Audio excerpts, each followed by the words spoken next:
Merhaba arkadaşlar, PES Sevenler Birliği kanalına hoş geldiniz. Dop dolu bir eFootball 2023 gündemiyle karşınızdayım arkadaşlar. Oyun içerisindeki tüm gelişmelere bu videomuzda bakacağız. Yarın güncelleme var. Konami geçtiğimiz günlerde sürpriz bir güncelleme açıklamasında bulundu. Geçen hafta da güncelleme vardı fakat güncellemeden sonra bazı şeyleri bozdular. Oynanış anlamında da sıkıntılar var. Oyuna beceri, uzmanlık aktarımı, takımındaki oyuncuların sayısını arttırma gibi yeni özellikler eklediler. Özellikle de beceriler sıkıntı. Anlamsız, alakasız beceriler de oyunculara gelmekte. Keşke onlarla alakalı düzeltme yapsalar. Oynanış anlamında da sıkıntılar var. İnşallah tüm bunları yarınki güncellemeyle birlikte düzeltirler.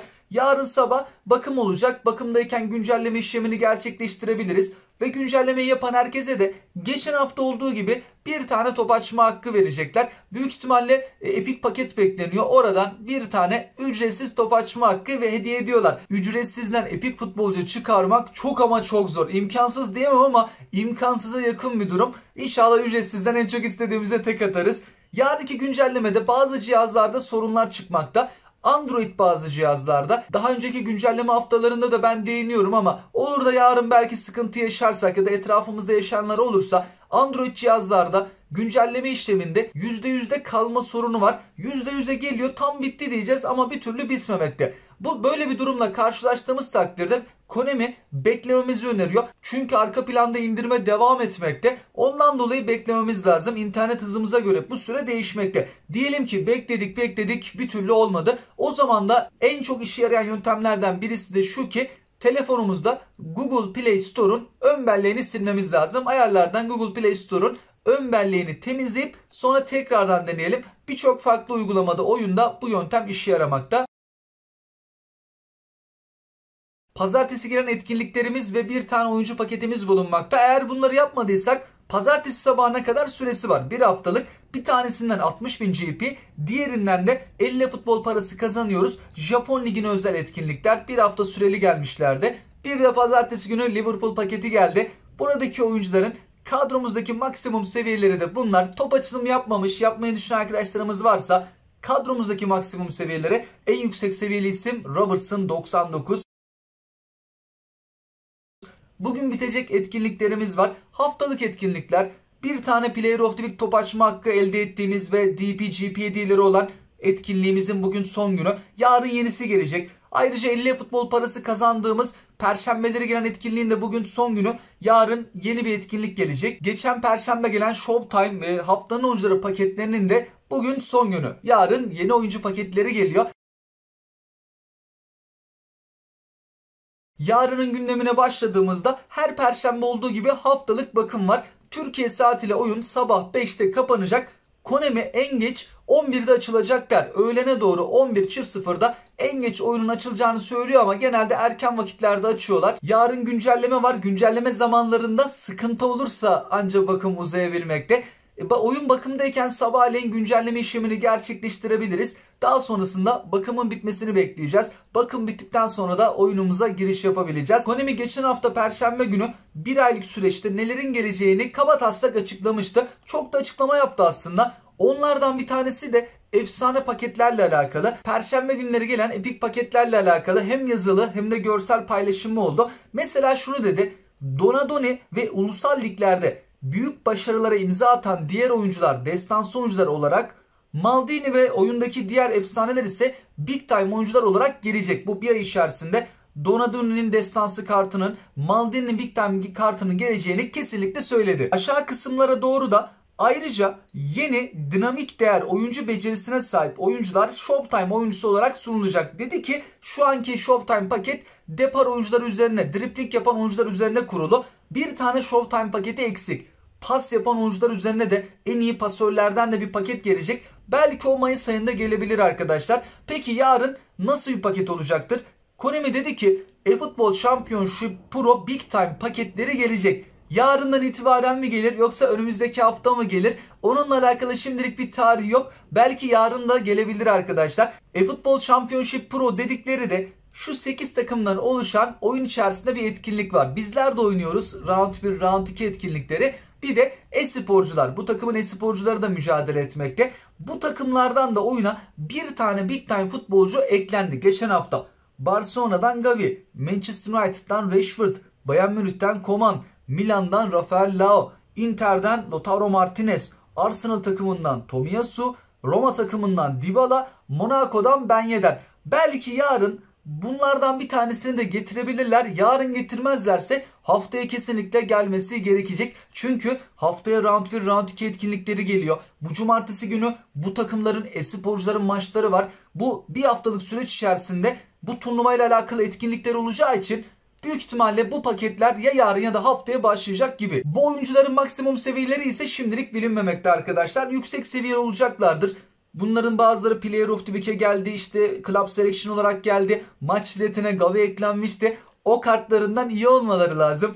Artık 100 seviyeye çıkanlar olur mu? Ya da 100'ü aşanlar olur mu? Şu Rashford'dan şüpheliyim ben. Daha önce ikon kartı 102'ye kadar çıkmıştı. Bakalım bu sefer Rashford'un kartı 100'ü geçebilecek mi?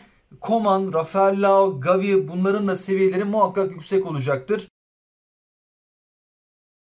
Cumartesi günü de bu 8 takımın e-sporcularının kendi aralarında maçları var arkadaşlar. Bunlar kendi aralarında maç oynadığında oyuna da canlı yayın mesajı linki gelmekte. Linke tıkladığımızda 500 futbol puanı kazanabiliyorduk. 22 Nisan Cumartesi günü bu maçlar varmış, Barcelona, Monaco gibi. Büyük ihtimalle cumartesi günü canlı yayın mesajı gelecek ve tıkladığımızda 500 futbol puanını alacağız. 6. 7. maçtaylar var ve en son final mücadelesi yazın olacak. Bu canlı yayın mesajlarının da artık sonuna doğru geliyoruz.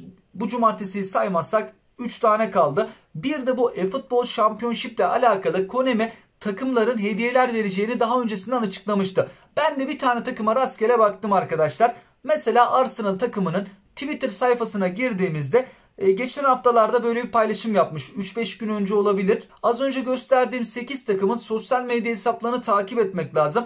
Orada çekilişler gerçekleştiriyorlar. Mesela Arsenal takımının Twitter sayfasından bu mesaja baktığımızda linke tıkladığımızda kendi resmi web sitesine yönlendiriyor. Ve diyor ki Arsenal takımı forma hediye edeceğiz. 2 tane iç saha formasını hediye ediyorlarmış. Yapılması gereken de sadece sitesindeki şu formu doldurmak. Bu formu dolduranlar çekilişe katılmaya hak kazanmış diyorlar ve son tarih 25 Haziran'mış. Diğer takımlar da buna benzer çekilişler yapıyorlar arkadaşlar. Şubat ayının ilk haftasında mesela Milan takımı da kendi sitesinden böyle bir sayfa tasarlamıştı, paylaşmıştı. Aynen böyle form dolduruyorduk, çekilişe falan katılabiliyorduk. Bazıları Twitter'dan belki yorum yazılmasını isteyebilir. Bazıları da kendi sitesinden form doldurulmasını isteyebilir. Kulüplerin sosyal medya hesaplarını takip etmek lazım. Olur da böyle çekilişlere katılan arkadaşlarımız varsa kulüplerin Twitter ya da Instagram sayfalarına bakmak lazım.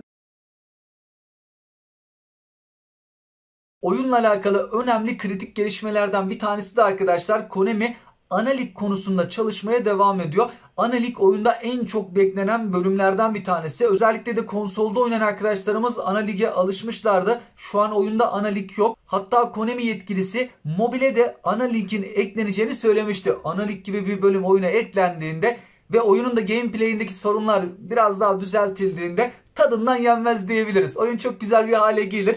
Peki Analik'le alakalı neler sızmış? Durandil PES sayfasındayız. Bu sayfamız bazı kodlara erişmiş ve diyor ki PES 2021'de yaklaşık 5-6 tane oda vardı. Burada listelenen 15 farklı oda var. Kodlara eriştiğinde değişik değişik odaların tanımlamaları yapılmış. Koçun odası, toplantı odası, spor odası, konferans, koridor, hospital diyor, sağlıkla alakalı, revir diyelim biz. Yani askerlik anılarım aklıma geldi.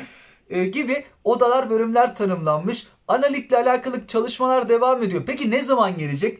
Şimdi Konami yazın gelecekleri açıklamıştı. Yaz güncellemesi de var. Orada gelecekleri paylaşmıştı fakat Analik için tarih vermediler.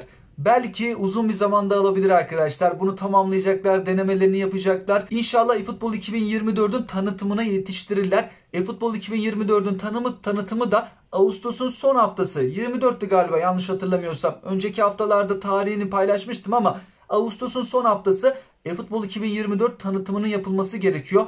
Oraya yetiştirmeleri lazım. Artık görelim. Bir sonraki büyük güncellemelerde Analik nasıl olacak? Yetişti mi, yetişmedi mi? Olursa bizleri nasıl bir Analik beklemekte? Mobile de kesin gelecek mi? Geçen senelerde gelecek dediler ama Konami'nin bazı geleceğini söylediği şeyler öyle hemen gelmedi. Çok zaman aldı. Bir de eFootball Hub sayfası Twitter'dan bir paylaşım yaptı. Bu cihazlarda da artık eFootball 2023'ün rahatlıkla oynanabileceği paylaşıldı. Hatta bu cihazla oynanmış bir maç videosu paylaşıldı. Daha önce bu cihazlarda galiba eFootball 2023 ile alakalı uyumsuzluklar vardı. Onlar düzeltilmiş.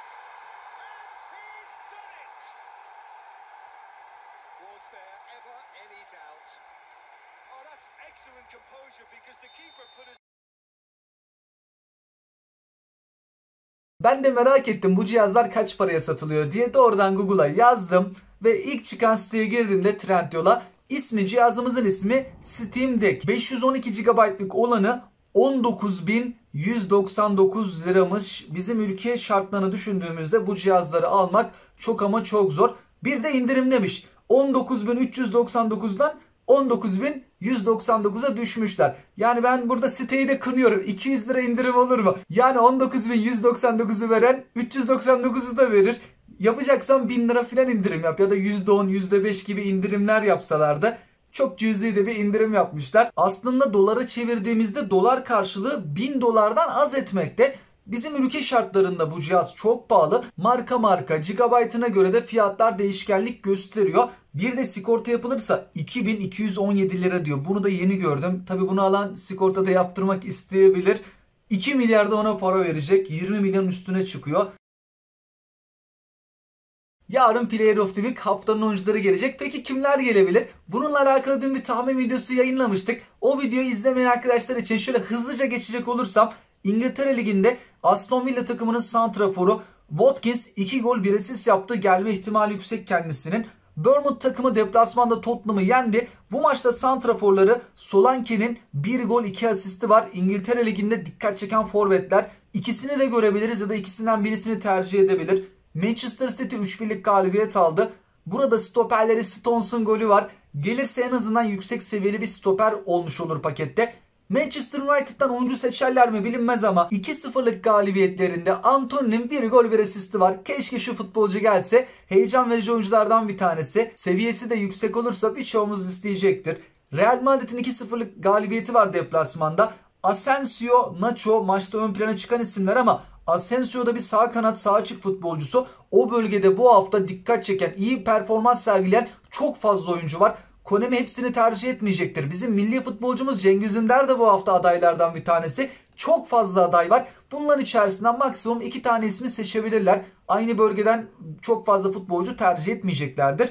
Sevilla'nın 2-0'lık galibiyetinde stoperleri Bade 1 gol attı. Savunma futbolcularının gol atmasını Konemi sever. Valladolid'in deplasmanda 2-1'lik galibiyeti var. Burada 2 futbolcu öne çıkıyor. Amallah 1 gol 1 asist yaptı. Stoper futbolcusu El Yamik de 1 gol attı.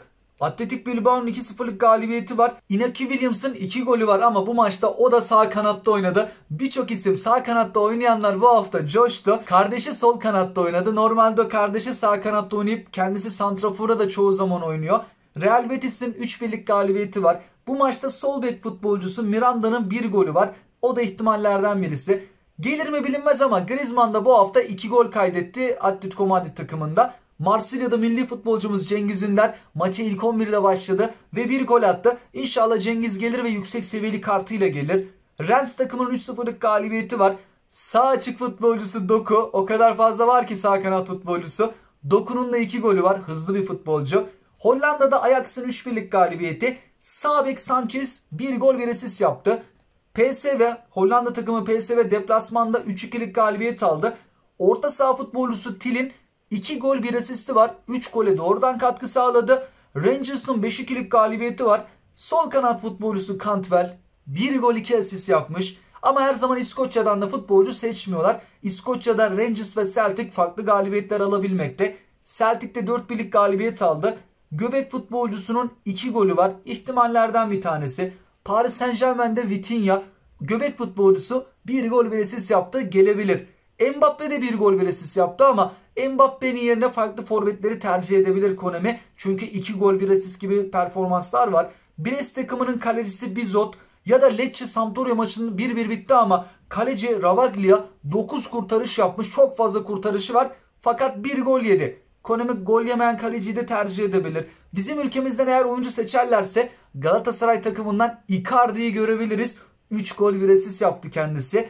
Icardi olmazsa Kerem Aktürkoğlu, onun da 1 gol 1 asisti var. Son olarak arkadaşlar Liverpool pazartesi günü maçını oynadı. Konemi cuma, cumartesi, pazar günkü maçlara bakıyor.